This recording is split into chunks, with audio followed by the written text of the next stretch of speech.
नमस्कार, आदाब, स्वागत है आपका हमारे YouTube चैनल अपना जिला आजमगढ़ में। चलिए शुरू करते हैं आजमगढ़ की खबरें।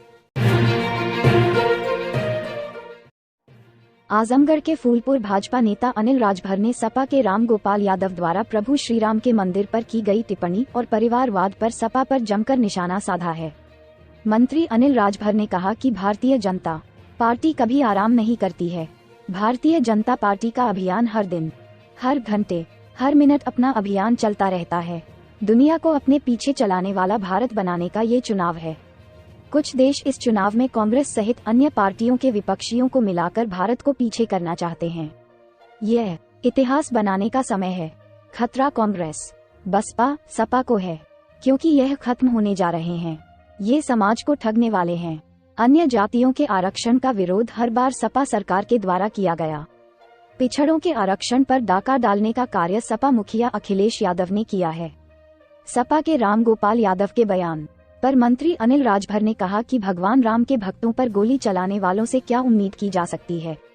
सपा के लोग कब्रिस्तान को संरक्षित करने वाले लोग हैं और बहराइच में सैयद सालार मसूद को सजाने और चादर चढ़ाने वाले लोग हैं, जिनसे भगवान राम के अस्तित्व से कोई मतलब नहीं है, क्योंकि ये लोग भगवान राम को मानते ही नहीं हैं। इसलिए इनके द्वारा नकारात्मक जवाब दिया जाता है। लालगंज के जिलाध्यक्ष सूरज प्रकाश श्रीवास्तव ने कहा कि समाजवादी पार्टी के अवैध बुलेट दारू और बुलेट की राजनीति करने वाले हैं। इससे भाजपा के लोग नहीं डरें। उन समाजवादियों को जवाब देने का समय आ गया है। कहीं भी किसी भी भाजपा कार्यकर्ताओं का उत्पीड़न नहीं होने दिया जाएगा। राम भक्तों पर गोली चलाने वाले लोगों से और क्या उम्मीद कर सकते?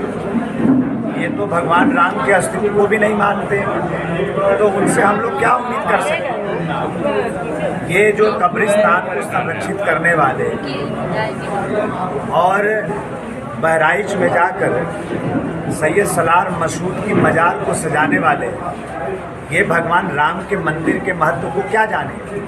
इनसे हम लोग क्या उम्मीद करते हैं? आज जो ये नकली सनातनी है, आज इनके चेहरे से नकाब हट गया है और आज पूरा देश जान गया इनके असली चेहरा।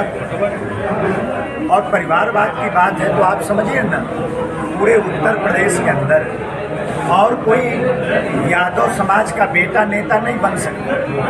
बस उनके परिवार का ही, उनका बेटा, उनका लड़का, उनका लड़की, उनका भाई भतीजा ही नेता बन सकता है।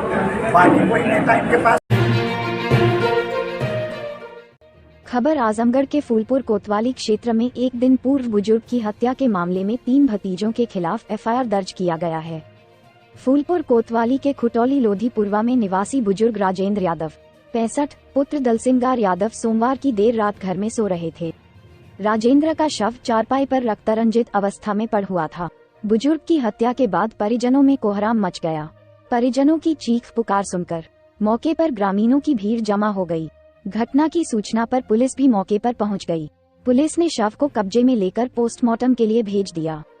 बुजुर्ग की जमीन को लेकर एक पंचायत रखी गई थी, जहां पंचायत के पहले ही बुजुर्ग की हत्या कर दी गई। एसपी ग्रामीण चिराग जैन ने बताया कि मृतक राजेंद्र यादव और सुरेंद्र यादव 2 भाई थे। राजेंद्र यादव मृतक की कोई संतान नहीं थी। उनकी पत्नी भी साथ नहीं रहती है। ऐसे में मृतक राजेंद्र यादव सुरेंद्र यादव के बड़े बेटे अखिलेश यादव के साथ रहता था। वहीं उनको खाना खिलाते थे, उन्हीं की घर में रहते थे। इसके साथ ही दोनों भाइयों के नाम 16 बीघा जमीन थी। घटना के खुलासे के लिए 2 टीमों का गठन किया गया है। इसके साथ ही सर्विलांस और फॉरेंसिक टीम मामले की जांच में जुटी हुई है। मृतक की हत्या का आरोप सगे भतीजों पर लगा है। इस मामले में सुरेंद्र यादव ने अपने तीनों बेटों अखिलेश, कमलेश और योगेश के खिलाफ नामजद मुकदमा दर्ज कराया। पुलिस इस मामले में आरोपियों की तलाश में जुटी है।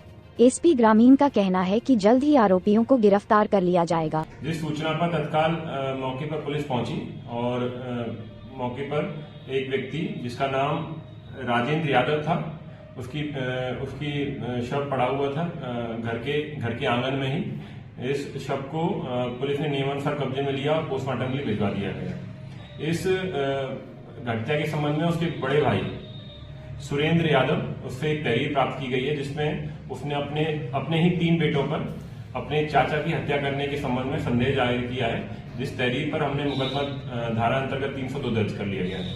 प्रथम दृष्टया जो बात संज्ञान में आई है वो इस प्रकार है कि दोनों भाई सुरेंद्र यादव और राजेंद्र यादव दोनों भाइयों के पास लगभग 15 से 16 बीघा जमीन थी। चूंकि राजेंद्र यादव की कोई संतान नहीं थी, सुरेंद्र यादव के 4 पुत्र थे। चारों पुत्र अच्छा काम करते हैं, लेकिन राजेंद्र यादव की चूंकि संतान नहीं थी तो वो अपना और उनकी पत्नी के साथ भी उनका छोटा छुट्टी हो चुका था।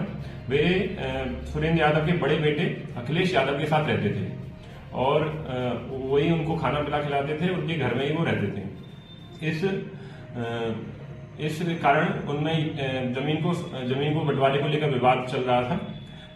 अखिलेश यादव चाहते थे कि राजेंद्र यादव के नाम जितनी जमीन है वो मुझे मिल जाए, बाकी और बेटों को उसमें आपत्ति थी। इसी जमीन विवाद के चलते इस घटना को कारित किए जाने जैसा आरोप लगाया जा रहा है। पुलिस इसमें पूरी तरह जुट गई है। 2 टीमों का गठन ऑलरेडी कर दिया गया है, जिसमें रजिस्ट्रार ऑफिस के माध्यम से और बाकी बैंक डिटेल के माध्यम से सारी चीजें खंगाली जा रही हैं। सर्विलांस टीम भी मौके पर आ चुकी है, उसके द्वारा भी सीडीआर का अवलोकन किया जा रहा है। फॉरेंसिक टीम भी मौके पर पहुंची थी, जिसके द्वारा ब्लड सैंपल्स और सारी चीजें मौके से कलेक्ट कर ली गई हैं। जल्द ही इस घटना का अनावरण किया जाएगा और मुलजिमों को जेल भेजा जाएगा।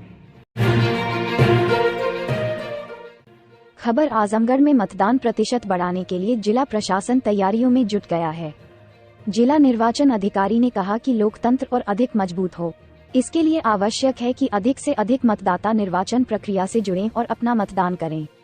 उन्होंने कहा कि जहां पर मतदान प्रतिशत कम है, वहां के लोगों को जागरूक करते हुए मतदान प्रतिशत को बढ़ाया जाए। डीएम विशाल भारद्वाज ने डीआईएस एवं बीएसए को निर्देश दिया कि स्कूलों में बच्चों के अभिभावकों से लिखित में शपथ पत्र लें कि 25 मई के दिन मतदान अवश्य करेंगे। जिला निर्वाचन अधिकारी विशाल भारद्वाज ने बताया कि स्वीप कार्यक्रम के अंतर्गत सभी तहसील मुख्यालय, समस्त ब्लॉकों एवं नगर पालिका नगर पंचायत क्षेत्रों में मशाल जुलूस निकाली जाएगी।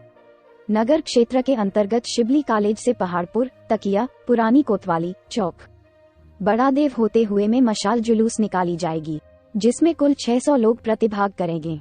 जिला निर्वाचन अधिकारी विशाल भारद्वाज ने बताया कि 11 मई को पिंक स्कूटी रैली निकाली जाएगी।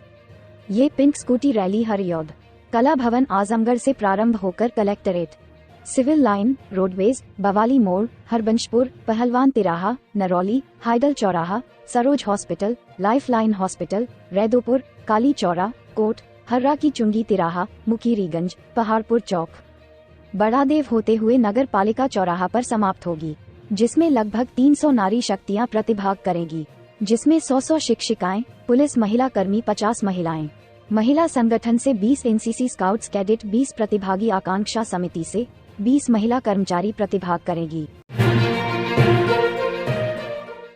खबर आजमगढ़ के मुबारकपुर थाना क्षेत्र के पूरा सूफी कुटिया मोहल्ला में एक युवक को करंट लग गया। करंट लगने से युवक गंभीर रूप से झुलस गया।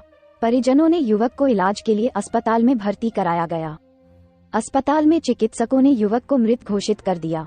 मुबारकपुर थाना क्षेत्र के पूरा सूफी कुटिया मोहल्ला निवासी चंद्रकेश चौहान 38 करगह मशीन से साड़ी बुनाई का काम कर रहा था। यहाँ रात के अंधेरे में अधिक गर्मी होने की वजह से फर्राटा पंखा चला रहा था। फर्राटे पंखे को घुमाने के लिए जैसे ही पंखे को छूता है, उसमें बिजली दौड़ पड़ती है और उस बिजली के झटके से घायल हो जाता है। करगह चलाने का काम चंद्रकेश हर रोज करता था, लेकिन 4 से 5 बजे के बीच रोज करगह रूम से बाहर आ जाता था। लेकिन बीती रात जब करगह से बाहर नहीं आया तो घर के कुछ सदस्य उन्हें सोता हुआ समझकर जगाने के लिए गए। तब जाकर घर वालों को इस घटना की जानकारी हुई। मृतक 2 भाइयों में बड़ा था, जिसकी शादी भी हो चुकी थी और इनके 3 लड़कियां हैं। परिवार चलाने के लिए चंद्रकेश करगह चलाता था।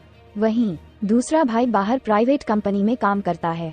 मृतक के पत्नी और बच्चियों का रो रो करके बुरा हाल था। बच्चों को देखकर उपस्थित लोगों की आंखें भर जा रही थी। मौके पर पहुंची पुलिस ने शव को कब्जे में लेकर पोस्टमार्टम के लिए भेज दिया है।